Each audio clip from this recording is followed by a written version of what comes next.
belajar bareng-bareng.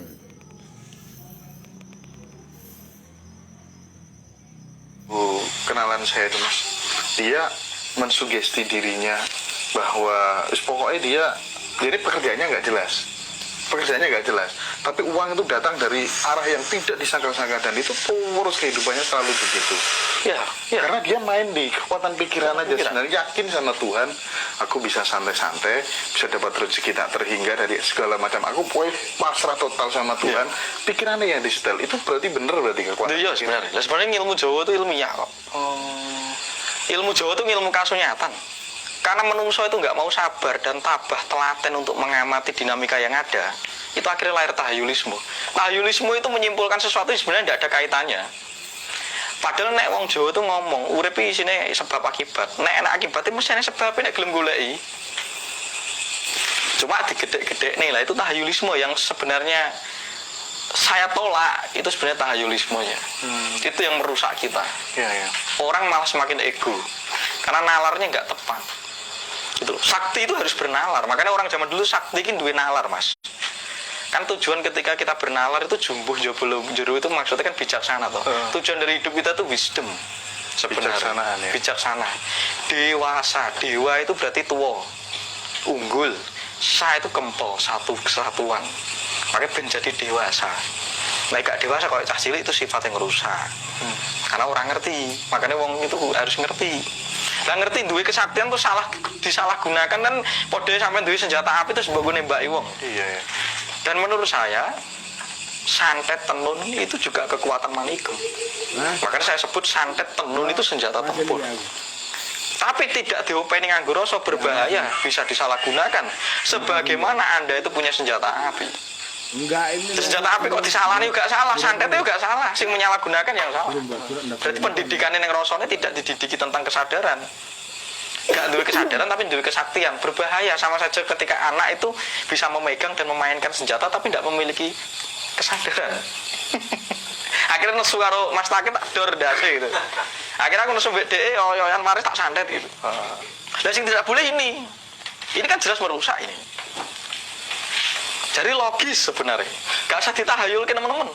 Justru kehebatan kita nanti nek ngomong kebangkitan Nusantara harus berani ngomong seperti ini. Nah akhirnya ketika ada orang kayak Medarke itu nek jenengan ada hater dan lain sebagainya, hater itu berarti masih bermasalah di sini. Misalnya kalau di komen kabeh ala iki opo iki iso ngomong tok gak iso nglakoni. Lah wong iso ngomongi mesti iso nglakoni. Misal gitu. Ketika orang ngomong seperti itu sebenarnya ada masalah di dalam hatinya. Anda tidak perlu kisruh. Karena dia merasa pikirannya itu lebih unggul. Karena di situ ada kekurangan dari dirinya. Nyapo gak aku ae, nyapo gak guruku, nyapo gak komunitasku. Aku iki jane sing luwih tuwek, dhek luwih nom pinter ngomong. Jadi ada kecemburuan, itu masalah sebenarnya di dalam dirinya sendiri yang belum diselesaikan. Iya. Nah, makanya kemarin aku bilang nek ketemu wong sing benci karo kowe dadi hatermu, tidak usah kamu jawab dengan verbal, nganggo hati ae. Itu aliri dengan energi kasih. Oh gitu. Makanya kan Rasulullah nek ngajarkan nek wong sing membencimu jangan dibalas dengan benci, didoakan agar mendapat hidayah. Itu getaran sebenarnya.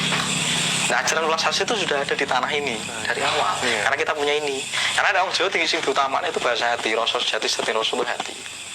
Iki kok digunakan kanggo senjata, digunakan untuk mengintegrasikan hasil karya yang ada di dalam diri kita diwujudkan di dalam kehidupan sebenarnya. Kekuatan manikum itu beda sama apa tuh namanya pineal gland. Waduh, Sama ya. jadi pikiran kita tuh memiliki 3 fungsi, gitu. Sadar, analisa, bawah sadar. Nah, sadar gini. Makanya kalau latih sadar itu pengen ngamati sampai tembus. Waktu mlebu metune ambekan ini kan latihan sadar. Ngerasa nek kopi sing tenanan tuh ketika diseruput set kayak yo latihan sadar. Jadi sadar, setelah sadar nganalisa, setelah disadari ditanya, kok ini jadi gini ya? Kok ini jadinya apa? Dinungke Mas, direnungke ketika setelah diamati loh, diobservasi kan disadari toh. Penelitian itu observasi, disadari, habis itu direnungke, dianalisa. Dan setelah dianalisa dimasukkan ke alam bawah sadar datanya. Dan di alam bawah sadar itu ketika sudah diprogram, seringkali Anda banyak mengerjakan hidup Anda itu karena dipengaruhi alam bawah sadar, pikiran bawah sadar. Contoh misalnya Mas Takib ini uripnya disiplin banget, ya bisa dia orangnya disiplin, kerjanya tuh melebihi orang yang lain. Tapi dalam rentan waktu tertentu di usia muda kok wes jempo ya, jadi tubuhnya sendiri kok gampang sakit ya. Berarti selama ini kedisiplinan dia tuh tidak orisinil dia, itu program orang tuanya dan lingkungannya. karena dibentino di kowe iki kudu ngene kudu pengkondisian. Makanya disuruh mencari jati diri itu mencari yang orisinil. Karena bisa jadi selama ini yang Anda lakukan itu adalah program orang lain, pengkondisian orang lain dari lingkungan Anda. Makanya nek nanti wangsul Bali innalillahi wa inna ilaihi raji'un nang ngarso dalem. Ya kudu belajar kawruh, Mas. Karena bisa jadi kita yang sekarang ini kita yang palsu. Karena kita ini hasil bentukan lingkungan dan orang tua sekolahan, koncomu, gurumu. Itu harus disuwung ke kabeh. Biar gak kiayang kamu. Kira-kira ngono. Jadi ilmu Jawa itu runtut. Gak usah nemen-nemen. Itu teori fisika banget. Ilmu Jawa itu bahkan ada sesepuh yang mengatakan kelak tidak ada, termasuk Tuhan pun semua sangat bisa diilmiahkan. Gimana cara mengilmiahkan Tuhan itu? Diilmiah, nah itu karena kita sendiri nek ngomong Tuhan ini bagian dari Tuhan. Kayak wong Jawa ini nek ngomong soal urusan Tuhan itu wadi. Karena Tuhan itu segala yang meliputi apapun dan tidak bisa diserupakan dengan apapun. Tapi dia menyerupai apapun saja. Loh kan muangil. Ya mungkin yang diilmahkan itu adalah indikator yang bisa dicercapai oleh perangkat-perangkat indrawi kita. Kalau budindrio, perangkat batin itu tidak bisa mengilmiahkan, karena yang disebut ilmiah itu kan harus ada bukti otentik, bukti ekspresi, bukti fisikal, kan gitu kan. Itu kan sebenarnya harus begitu nek sing ilmiah itu. Ya nek sing ilmiah ya berarti indikator Tuhan, apa yang diamati dan bisa ditangkap oleh panca indera ini yang diilmiahkan. Nek sisanya ora iso, kamu arep naker Tuhan iki kowe piro wong kowe iki roh. Kamu itu hanya bagian hembusan kecil dari Tuhan kok. Makanya ingsun anyekseni ketika kamu sudah bersaksi, ya kamu tuh keutuhan. Tapi nek aku bersaksi, ya ini aku sing ndi. Tapi nek hingsun, ya sang hingsun sendiri yang bersaksi, bukan kamu. Karena hingsun itu adalah manifestasi dari Tuhan itu sendiri yang berderivasi berada di dalam dirimu. Disebut roh atau disebut sukmo sayekti atau atmo, gitu loh. Atmo sejati kan gitu. Nah atmo ini akan memakai baju yang dinamakan Nur Muhammad, cahaya, itu kan gitu. Nah cahaya itu disebut sukmo sariro itu urutannya itu sebenarnya. Nah si Arab ilmiahnya sih disebut ilmiahnya, ya menurut saya yang diilmiahkan indikator Tuhan yang bisa dicercapai oleh panca indera. Kalau yang di luar panca indera, alam niskala, ya itu kan berlapis dimensi nih. Ya mungkin akan bisa diilmiahkan, tapi kan ada indikator. Indikatornya apa? Misalnya bahas planet ya berarti astrologi. Karena kan yang paling tidak bisa diilmiahkan itu kan yang nirvanik ya. Kalau kosmologi itu masih bisa, kesadaran yang berada di kosmologi itu masih bisa. Karena kosmologi masih ada sandikalanya, planet, bintang, lakune angin, lakune apa kan bisa dilihat. Tapi nek nirvanik, suwungi gak iso piye nek ilmiah no. Iya Mas, nanti aja deh. Ini belum malam soalnya yang bahas itu nanti ya. Ya oke. Karo break, sharing-sharing. Ini Mas, saya kembali ke masalah apa pineal gland tadi ya. Berarti bisa seseorang memprogram dirinya dari yang tadinya pencapaian rendah menjadi pencapaian tinggi, dari yang tadinya sakit berat menjadi sembuh dengan sehat, dari yang tadinya miskin menjadi sejahtera bahkan ultra kaya. Semuanya itu bisa di-setting dari pineal gland tadi. Ya bisa. Nah kan perangkatmu tuh, kamu tuh diberikan oleh Tuhan cipta rasa karso yang diisi oleh urip napas. Makanya kan hono coroko, ho itu urip, no itu napas gitu. Terus cipta, co itu cipta, terus rasa ko itu terus karso. Lah 5 itu harus kamu kendalikan, berdayakan. Nanti akan membentuk.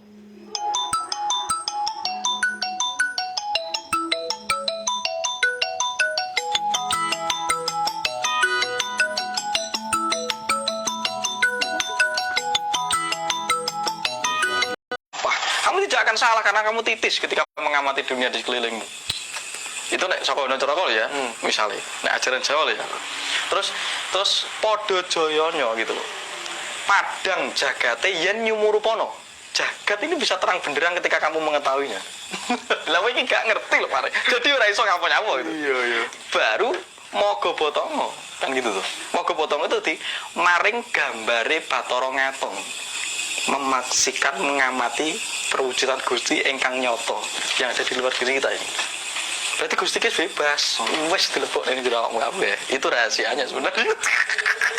Nek mau langsung tak tajali aku ngomong aku Gusti Allah ya dikeprok wong. Makanya gak mau dibahas tan kena kini rokin opo. Iya. Berarti Mas ini misalnya ini Mas Indra nih. Iya. Dia men-setting aku nanti meninggal usiaku 101 tahun. Mungkin kan bisa. Sangat bisa ya. Misal gini, ada masalah yang terlahir gitu. Terus terjadi pamali. Pamali itu lahir karena dipercayai secara massal. Betul. Nah, ketika keyakinan dipercayai secara massal, kita harus kembali ke rumus awal bahwa apa yang kita pantulkan ke luar diri kita itu mengandung impuls energi. Contoh misalnya, wong Jawa Tengah ini Gunung Kidul kok kena pulung gantung ya. Jadi titik-titik dia gantung. 1, 2, 3 mungkin ada memori purba dari dia. Zaman dulunya tuh sangat rapuh. Lah kerapuhannya dia akhirnya naik stres, akhirnya gantung atau kendat itu, mati itu. Itu juga karena disugesti wong akeh, Mas. Satu tempat diyakini angker terus karena kamu memberi energi melalui pikiranmu. Mau dibersihkan siapa saja kalau masih akhirnya diyakini percuma. Diyakinkan nek saiki. Lah wong saiki iki umur 70 mati. Satu wong ngomong ning wong siji nih dan itu diyakini. Ngerti enggak? Waktu tidak itu. Nah, makanya sedo itu sedati karena ada gelombang. Makanya ubah saja gelombang itu dengan memprogram ulang alam bawah sadar. Makanya ada namanya afirmasi. Kayak nak ngomong afirmasi iki jane sabdo. Iya paham. Terus nek sabdo itu belum kuat, leluhur kita tuh gawe jopo mantra, digawe nih. Jadi aku tuh sudah memiliki getaran tertentu karena sudah bisa ngolah rasaku dan pikiranku, tak gawe mantra-mantra seperti Sunan Kalijaga. Engko mbok silih. Makanya kok iki kok ucaplah Mas bengi iki pendak wayah sakmene itu kan sebenarnya sugesti ya. Untuk dimasukkan ke alam bawah sadar, dan alam bawah sadar itu sangat luar biasa. Itu bagian dari grand pineal juga. Pineal. Jadi gini, kasusnya kan gini. Ada beberapa teman usianya dulu sekitar 28 begitulah.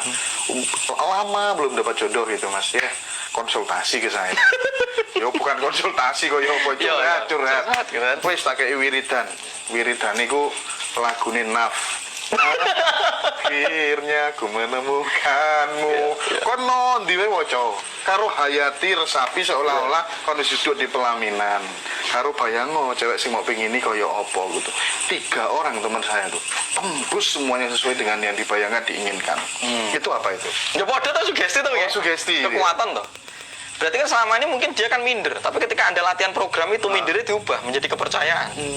Kepercayaan berarti mempengaruhi sesuatu di sekeliling kita. Manusia mencipta dong berarti ya. Cipto. Lah makanya kan jenengan diparingi cipto. Gunakno. Gitu loh Mas. Nah makanya kan nek kamu itu arep mengeluh di dalam kehidupanmu, berarti kamu memprogram dirimu untuk terus sempit, gitu, terbatas, terus hancur. Tapi nek kamu bersyukur, ombo jagatmu. Karena artinya nenuwun itu bukan kok jual lo karo ngemis-ngemis nangis. Nenuwun itu bersyukur, berterima kasih dulu terhadap apa yang sudah diberikan Gusti iki. Ketika kamu berterima kasih, gede kowe, gitu loh. Kamu itu besar gelombangmu itu. Karena gelombang bersyukur itu abundant, keberlimpahan. Mesti sugih tenan. Wujudnya bersyukur itu apa kira-kira?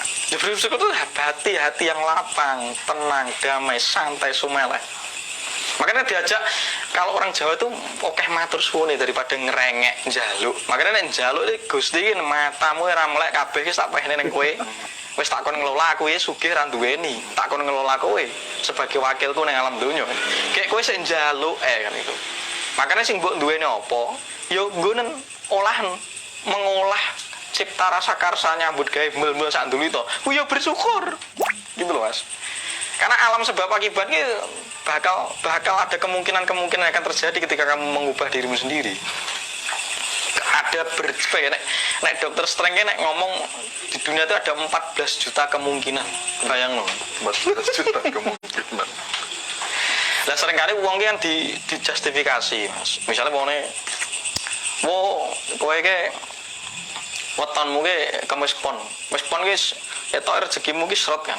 Angel kowe ning umur sakmene. Terus mbok percayai. Iya. Lah ketika kamu percaya berarti kamu mengiyakan dirimu untuk menjadi seperti yang dikatakan orang itu.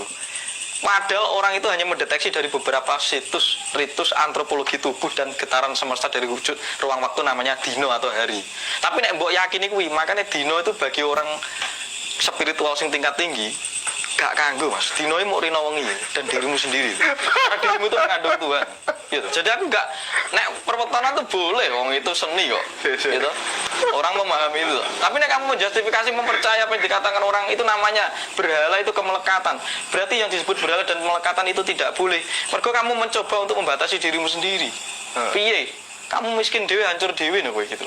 Karena kamu meyakini apa yang dikatakan orang. Yakin kene awake dhewe apa nek aja ning sing diomong wong. Itu nek menurut saya. Oke, laras ya.